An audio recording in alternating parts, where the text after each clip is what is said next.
नमस्कार दोस्तों, आज मैं आपको मेरी ज़िंदगी की सबसे प्यारी रियल लाइफ स्टोरी सुनाने वाला हूँ। ये कहानी से मैंने बहुत कुछ सीखा और ये कहानी से मैंने क्या क्या सीखा वो सब बातें मैं आज आपको इस वीडियो में शेयर करूँगा।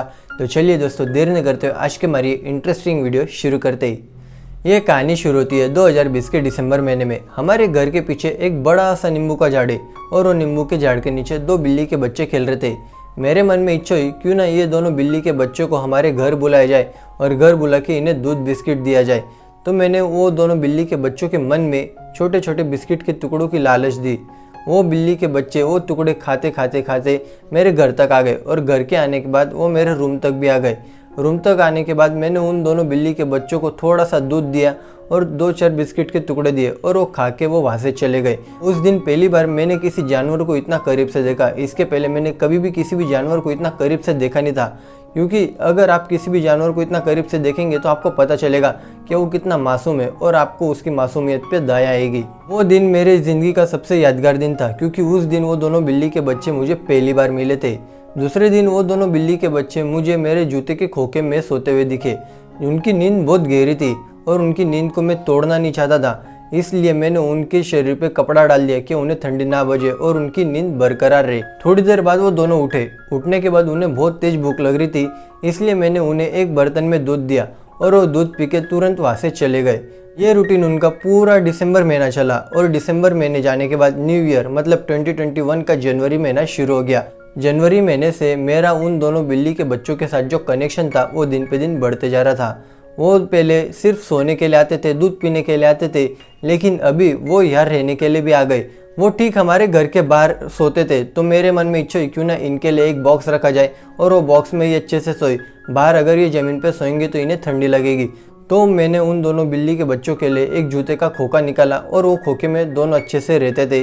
उन्हें पानी की प्यास लगेगी तो पानी कहाँ से मिलेगा, ये सोच के मैंने उनके बाजू में एक पानी का बर्तन रखा कि उन्हें कभी भी प्यास लगे तो वो वहाँ से पानी पी सके। अभी तक मैंने आपको जितनी बातें बताई वो सब बातें सुबह की थी। अभी मैं उनकी रात की दिनचर्या बताता हूँ। रात के समय दोनों बिल्ली के बच्चे आखिर में एक बार मुझे मिलने के लिए आते थे और अगर वो मुझसे ना मिले तो उन्हें बेचैनी होती थी। इस वजह से वो दोनों बिल्ली के बच्चों के लिए मैं रात को भी थोड़ा सा दूध निकाल के रखता था कि वो दूध अच्छे से पी सके। उसके बाद वो धीरे धीरे कनेक्शन और बढ़ते गया। जो छोटा वाला बिल्ली का बच्चा था वो थोड़ा कमज़ोर था और इस वजह से मुझे वो बिल्ली के बच्चे पे बहुत ज़्यादा दया आने लगी कि अगर मैं इसको दूध नहीं दिया तो और कौन देगा, क्योंकि हमारे सोसाइटी में तो कोई बिल्ली के बच्चों को दूध नहीं देता है। एक घड़ी हम कुत्ते को सब कुछ खिला देते लेकिन बिल्ली को अशुभ मानते और इस वजह से बिल्ली को कोई भी दूध नहीं पिलाता। इसलिए मुझे वो बिल्ली के बच्चे पे दया आई और उसके लिए मैं अलग से दूध निकाल के रखता था कि वो अच्छे से पी सके और उसकी हेल्थ अच्छे से ग्रो हो। जो छोटा वाला बच्चा था उसको भी मेरे साथ बहुत ज़्यादा लगाव हो गया था। वो भी ऐसा चाहता था कि ये हमेशा मेरे साथ रहे, ये हमेशा मुझे खिलाए। इस वजह से वो रात को ठीक 10-11 बजे आता था। आने के बाद वो थोड़ा सा इधर उधर घूमता और इधर उधर घूमने के बाद वो तुरंत पलंग के नीचे आके सो जाता।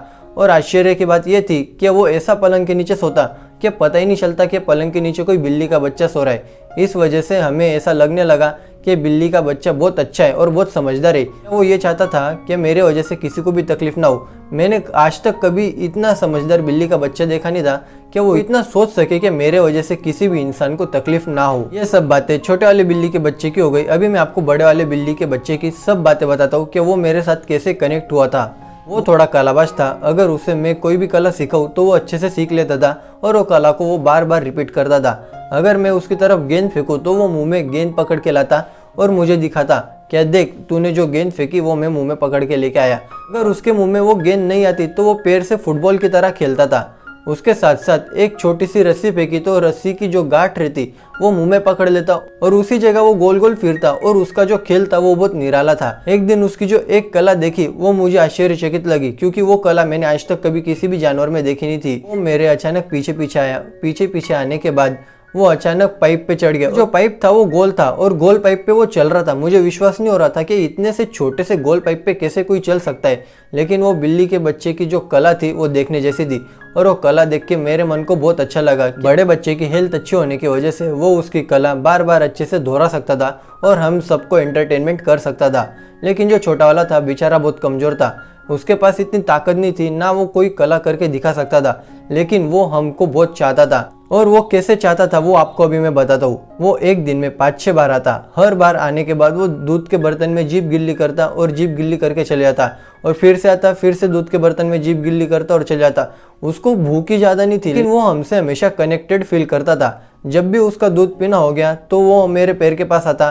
पैर के पास आने के बाद उसका जो माथा था, उसका जो शरीर था, वो पूरा मेरे पैर से लगा था, और वो कहता क्या देख मैं तेरे से कितना प्यार करता हूँ। इसके साथ साथ वो अचानक मेरे गोदी में भी आ जाता था और कहता था क्या अभी ये सब काम छोड़ दे और थोड़ी देर मेरे साथ खेल, मैं अभी बहुत अकेला फील कर रहा हूँ। इसी बहुत सारी बातें वो बिल्ली के बच्चे के मन की मैं अच्छे से पढ़ लेता था, और इसी वजह से मैं उसके साथ बहुत कनेक्टेड फील करता था। ये सिलसिला 2 महीने चला। जनवरी का महीना बीत गया, फरवरी का महीना बीत गया और मार्च का महीना शुरू हो गया। और मार्च के महीने में हमारे यहाँ थोड़ी थोड़ी गर्मी बढ़ने लगती। 11 मार्च का वो दिन था, वो मुझे हमेशा याद है, क्योंकि वो पहला ऐसा दिन था क्या उस दिन वो छोटा वाला बिल्ली का बच्चा मेरे से मिलने के लिए नहीं आया। मुझे बहुत बेचैनी होने लगी कि इसे क्या हुआ होगा। मैं आसपास बहुत ढूंढा, लेकिन वो मुझे नहीं मिला। उसके बाद मुझे ऐसा लगा क्या वो कहीं ना कहीं और किसी के साथ खेल रहा होगा, इसलिए मैंने उस दिन उसकी तरफ ध्यान नहीं दिया। 11 मार्च का दिन तो बीत गया, लेकिन दूसरे दिन मतलब 12 मार्च के दिन वो फिर से नहीं आया, और मुझे अंदर से बहुत बेचैनी होने लगी कि अब इसका क्या हुआ होगा। ये दूसरी बार हो रहा है कि वो मेरे पास नहीं आया। मेरे मन को ऐसा लगा क्यों ना मैं उसे आसपास ढूंढूं। आसपास ढूंढने के बाद मुझे पता चला क्या वो हमारे कंपाउंड के दीवार पे बैठा हुआ था। वो बच्चा मेरी तरफ पीठ मुड़ के बैठा था। मुझे ऐसा लगा कि ये बिल्ली का बच्चा मेरे से इतना नाराज क्यों है। मेरे इसको कभी गलत नहीं समझा, ना गलत इसके साथ व्यवहार किया, तो भी ये इतना नाराज क्यों है। वो दिन वो बिल्ली के बच्चे के पास में 5-6 बार गया, और 5-6 बार जाने के बाद भी वो मेरी तरफ नहीं देख रहा था। इसलिए मैं रात के समय चुपचाप गया और उससे घर पे लेके आया। घर पे लाने के बाद पता चला कि इसकी तबीयत और बिगड़ रही है। ये दिन पे दिन बहुत कमजोर महसूस कर रहा है, और इसकी कमजोरी की वजह से मुझे बहुत दुख हो रहा था। तो भी वो बिल्ली का बच्चा बहुत शांत था और बहुत समझदार था, और वो थोड़ा सा दूध पी के उस दिन वहां से चले गया। 13 मार्च की सुबह हुई, और 13 मार्च की सुबह को मैंने क्या देखा, वो बिल्ली का बच्चा मेरे घर के एक कंपाउंड के कोने में बैठा हुआ है, भीगा हुआ। मुझे पता नहीं था कि ये कैसे भीग गया है, और जब मैं उसके पास गया तो मुझे पता चला कि वो एक शोष खड्डा में गिर गया है, और शोष खड्डे में गिरने की वजह से उसकी पूरी त्वचा पे गंदगी छा गई है। तो मैं वो बिल्ली के बच्चे को मेरे घर पे लेके आया, और पे लाने के बाद मैंने उसका पूरा शरीर अच्छे से साफ किया, और साफ करने के बाद पता चला कि वो और कमज़ोर हो गया है। इस वजह से मैंने सोचा क्यों ना इसको डॉक्टर के पास ले जाए। शाम को मैं और मेरा दोस्त स्कूटी पे डॉक्टर के पास गए। डॉक्टर के पास जाने के बाद पता चला कि इसको फूड पॉइजनिंग हो गई। फूड पॉइजनिंग का मतलब जो उसने अन्न खाया है वो अन्न उसके लिए विष समान साबित हुआ, और इस वजह से वो उसकी कमजोरी दिन पे दिन बढ़ती जा रही थी। डॉक्टर ने वो बिल्ली के बच्चे को 2 इंजेक्शन लगाए, और इंजेक्शन लगाने के बाद डॉक्टर ने मुझे ड्रॉप दिया और ये बिल्ली को बच्चे को पिलाने के लिए कहा।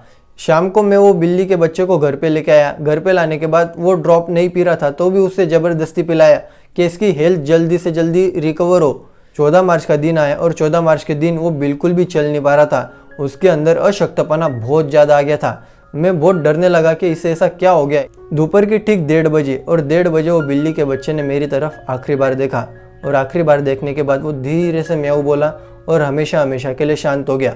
वो आप सभी के लिए एक बिल्ली का बच्चा होगा, लेकिन वो मेरे लिए बिल्ली के बच्चे से बहुत बढ़कर था। वो मेरे लिए एक अच्छा दोस्त था, वो मेरे लिए एक छोटे भाई के समान था। और उस दिन मुझे इतना दुख हुआ कि वो दुख मैं आपको शब्दों में नहीं बता सकता। बिल्ली के बच्चे के साथ मेरा कनेक्शन यहाँ तक ही था, लेकिन ये कनेक्शन हमारा अभी ज़िंदगी भर का रहेगा, क्योंकि ये कहानी से मैंने बहुत कुछ सीखा है। मैंने ये दिनों में बहुत कुछ सीखा, और ये सब बातें जो मुझे वो बिल्ली का बच्चा सिखा के गया, और शायद ही इस दुनिया में और कोई इंसान मुझे सिखा सकता था।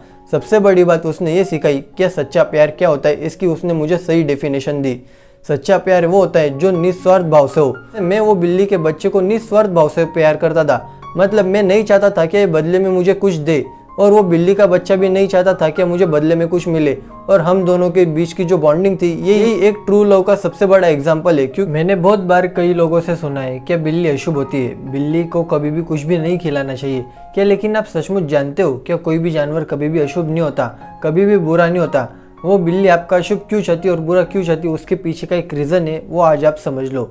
आप कभी भी किसी भी जानवर के बीच भेदभाव करेंगे तो जो जानवर के साथ आप ज़्यादा भेदभाव करेंगे वो जानवर आपका हमेशा ही बुरा चाहेगा। जैसे कि आप एक घड़ी कुत्ते को रोटी खिला देते हो, कुत्ते को कुछ भी खिला देते हो, लेकिन आप बिल्ली को कभी भी दूध के दर्शन भी नहीं होने देते और इस वजह से वो बिल्ली आपका बुरा चाहती है। ये बात आपको ऐसे जल्दी से समझ नहीं आएगी। जब आप कभी भी किसी भी जानवर के साथ समय बिताएंगे ये बातें आपको धीरे धीरे पता चलेगी कि कोई भी जानवर आपका कभी भी बुरा नहीं चाहता, वो आपका हमेशा अच्छा ही चाहता है। लेकिन जो हमारी पहले से मान्यता है उस वजह से हमें ऐसा लगता कि अब बिल्ली हमारा बुरा चाहती है। मैं आपको इस वीडियो के थ्रू एक और बात शेयर करना चाहता हूँ, क्या हम हमारे आसपास की अगर गंदगी कम करें तो ऐसे फूड पॉइजनिंग की जो बीमारी होती है जानवरों को वो कम हो जाएगी और वो फूड पॉइजनिंग की बीमारी की वजह से वो तड़प तड़प के नहीं मरेंगे, उनके अंदर की जो कमज़ोरी वो दूर हो जाएगी। इसका सिर्फ एक ही इलाज है कि हमें हमारे आसपास की गंदगी कम करनी है।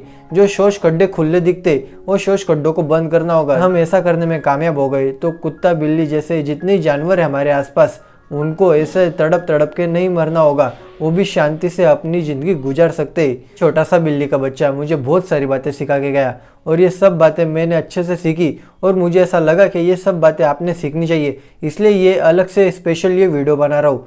मुझे उम्मीद है दोस्तों कि आपने ये सब बातें अच्छे से ध्यान से सुनी होगी और ये बातों को आप दिन पे दिन अपने लाइफ में इम्प्लीमेंट करेंगे।